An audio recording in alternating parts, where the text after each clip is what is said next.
हमारे साथ महानगर दिल्ली उत्तराखंड प्रवासी संगठन के अध्यक्ष और उनकी पूरी टीम यहाँ पर मौजूद है, जो कि आज अंकिता भंडारी केस को एक बार फिर से उजागर करने के लिए, उनके दोषियों के खिलाफ सख्त सजा के लिए यहाँ पर जो भारत सरकार से डिमांड कर रहे हैं, उत्तराखंड सरकार से। बहुत स्वागत है ध्यानी जी।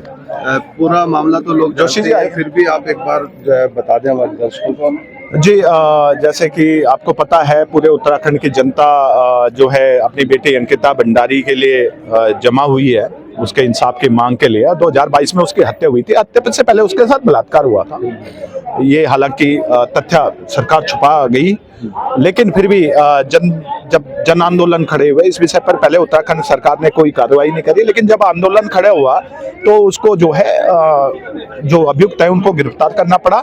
और वो अभियुक्त जो है उसी के जो सरकार के एक राज्य मंत्री रहे हैं, उनके बेटे हैं पुलकित आर्या, और उसके उसके दो दोस्त हैं।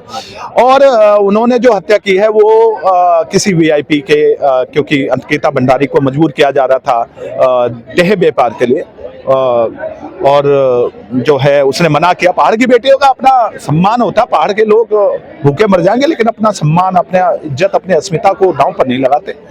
और उसकी हत्या हुई उस वीआईपी के कहने पे, क्योंकि अंकिता भंडारी ने धमकी दी थी कि मैं इस नाम को उजागर करूंगी, और उस फलस्वरूप उसकी हत्या कर दी गई।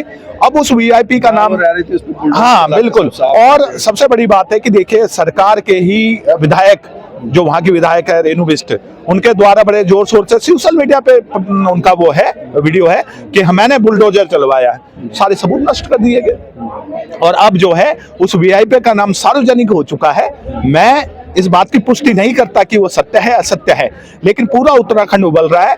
और इसमें एक, जैसे हमारे वकील साहब ने कहा, विसल ब्लोअर उर्मिला सनावर है, उसने जो वीआईपी का नाम लिया है, जिसका नाम उपनाम गट्टू है, और उसने नाम लिया है भाजपा के महासचिव दुष्यंत कुमार गौतम का नाम सामने। बिल्कुल। सुरेश राठौड़, तो सुरेश राठौड़ जो ज्वालापुर के विधायक रह चुके हैं, उनके द्वारा भी जो है रिकॉर्डिंग में वो नाम लिया गया है। साथ में अभी कल भी एक और बड़ा नाम सामने आया है, हालांकि मैं फिर उस नाम की पुष्टि नहीं करके वो नाम किस हिसाब से लिया गया है, लेकिन मैं मानता हूं कि जब इतने प्रभावशाली लोग इस हत्याकांड में, इस विभत्स हत्याकांड में अगर दोषी हैं, तो इसकी सीबीआई जांच की गंभीरता से करने की आवश्यकता है।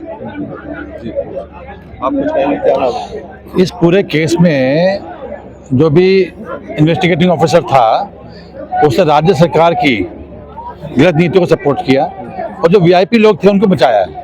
तो पूरी जो जांच है, पूरी जांच अपने आप में पूरी तरीके से हुई नहीं है। और जो वीआईपी लोग अभी आए हैं, जैसे अपनी उर्मिला सनावर ने, जो विसल ब्लोअर है, उसने बताया है कुछ वीआईपी लोग इसमें इन्वॉल्व थे, those were looking for group sex with हमारी जो बेटी रही है अंकिता भंडारी, उसके साथ वो कुछ गलत करना चाहते थे, सब मिलकर करना चाहते थे। तो उन्होंने उसको प्रताड़ित करके उसकी हत्या कर दी रेप करने के बाद में। बट जो रेणु बिष्ट है, जिन्होंने ये सारा का सारा, जहाँ पे सबूत हुए थे, सबूत कहाँ से मिलेंगे? जहाँ पे घटना स्थल होती है वहीं से सबूत मिलते हैं। रेणु बिष्ट ने सारे के सारे सबूतों को मिटा के वो पूरा बुलडोजर वहां लगा दिया, और उसके ऊपर पुलिस प्रशासन ने ये नहीं बोला कि आप क्यों उसको अभी तोड़वा रहे हो। तो कहीं ना कहीं पुलिस की, हाँ, मिले जुले हैं। ये धामी सरकार ने बाकायदा ऑर्डर दे के काम करवाया है। रेणु बिष्ट तो छोटी सी एक उनका प्यादा है, मोरा है। तो हम ये धामी सरकार से बोलना चाहते हैं कि या तो आप सीबीआई इंक्वायरी कराइए, नहीं तो मजबूरी में हमें नैनीताल हाईकोर्ट जाना पड़ेगा। नैनीताल हाईकोर्ट में बताना पड़ेगा कि हमें कुछ सबूत और मिले हैं जिसमें कुछ वीआईपी लोग इसमें शामिल हैं, और नैनीताल हाईकोर्ट में जाके हमें उनसे रिक्वेस्ट करनी पड़ेगी कि हाईकोर्ट इसके लिए सीबीआई को ऑर्डर करे। और किसी कारणवश अगर नैनीताल हाईकोर्ट से हमें परमिशन नहीं मिलती सीबीआई इंक्वायरी की, तो we will move to supreme court.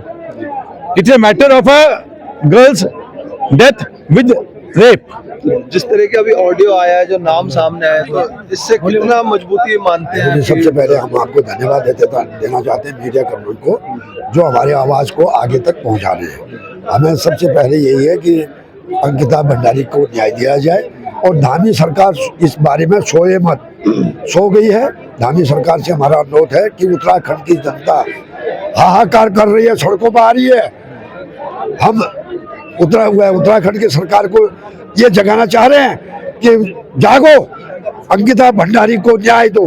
हम चाहते हैं CBI हमारी सबसे पहली मांग है कि सीबीआई जांच की जाए और सीबीआई जांच की मांग उत्तराखंड की जनता इसकी मांग कर रही है और धामी सरकार को जागना चाहिए और इसमें न्याय देना चाहिए। तो हमारी प्रधानमंत्री जी से भी यही अनुरोध है कि प्रधानमंत्री जी जो है इस बेटी को न्याय दें और नहीं तो उत्तराखंड आंदोलन ये उग्र आंदोलन होगा। जब तक इस बेटी को न्याय नहीं मिलेगा तो हम आंदोलन करते रहेंगे।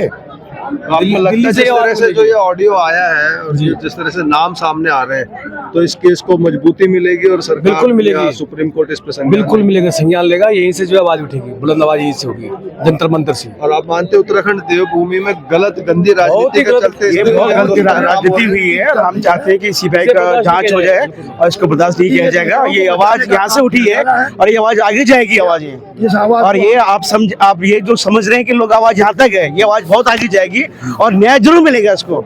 मोदी जी को संज्ञान में लेना चाहिए क्योंकि मोदी के साथ गवर्नमेंट है। बिल्कुल, हम तो बेटी हमारी अंकिता है उसके न्याय के लिए हम आए हैं और आगे ये अंकिता बेटी और जैसे ना हो और हम जगाने आए हैं अपने पहाड़ी भाइयों को कि सारे जग जाओ। अब हम चुप रहने वाले नहीं हैं, जो वीआईपी है उसकी जांच होनी चाहिए।